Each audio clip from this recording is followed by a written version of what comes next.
Hey beer tubers, it's Monday afternoon, middle of the afternoon, got done job hunting. I'm going to enjoy a 2012 Sierra Nevada Beer Camp beer. I picked up the sampler here a couple days ago, well 3 or 4 days ago actually. I'm going to start off, I'm going to do the Imperial Red Ale.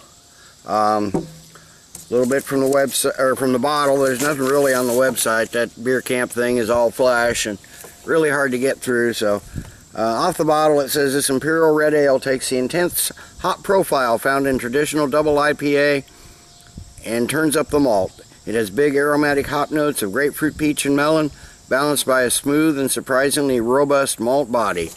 This comes in at 8.1% ABV. So I will confess I did have one of these before. There's 4 beers in the sampler and 3 of each, so I did have one.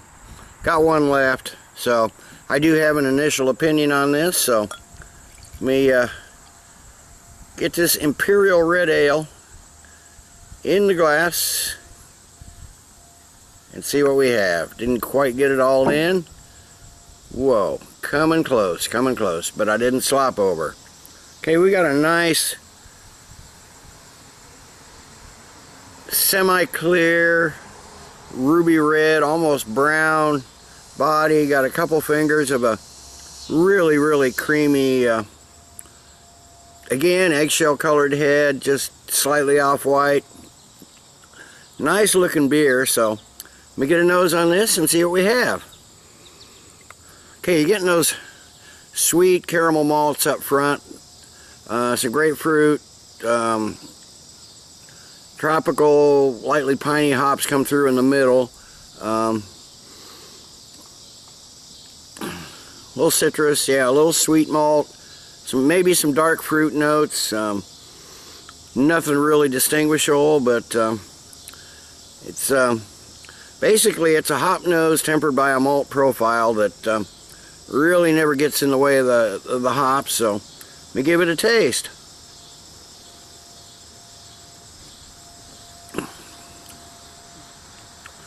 Okay, you get the sweet caramel malts right in the beginning, but immediately those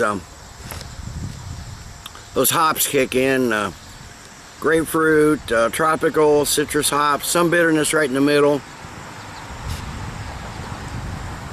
Maybe some pine and some grassy type hops there in the middle. Kind of has a lightly bready hop mixture finish, slightly bitter.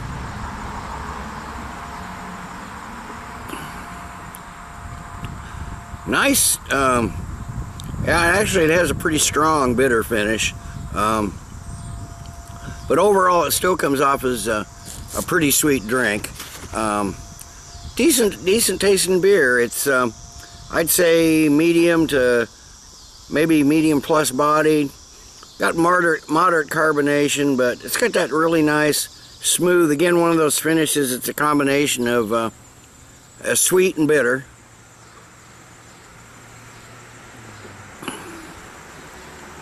But I can see why they said it might be, well, they said found in traditional double IPAs. This is almost, for the hoppiness, almost an IPA taste. So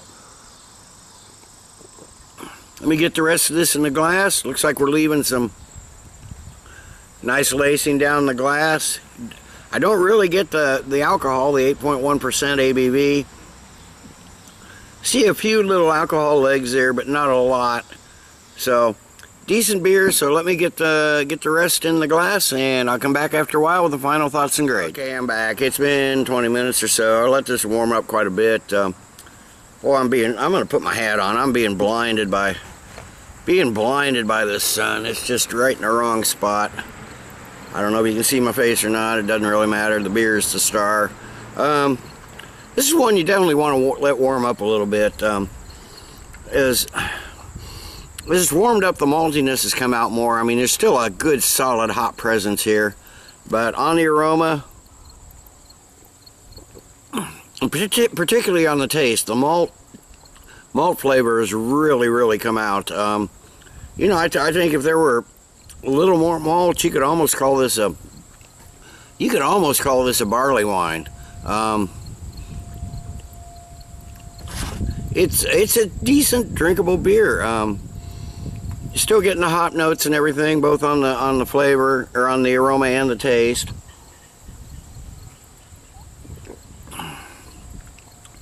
It still starts out fairly sweet with those malts.